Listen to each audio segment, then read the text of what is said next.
Visakhapatnam IT హబ్గా మారబోతోంది.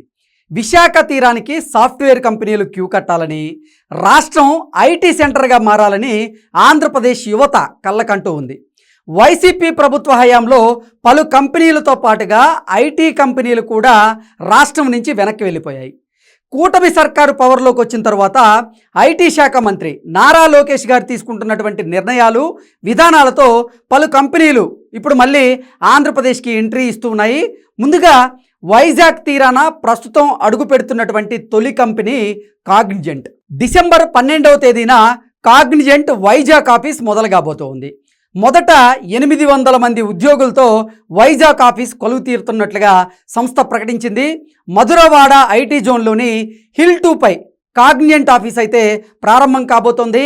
ఇప్పటికే plug and play సిస్టంతో 800 సీట్లతో ఆఫీస్ని రెడీ చేసింది కాగ్నిజెంట్. రాబోయే 3 ఏళ్లలో ఈ సంస్థ వైజాగ్లో 12,000 మంది ఉద్యోగులను రిక్రూట్ చేసుకోబోతోంది.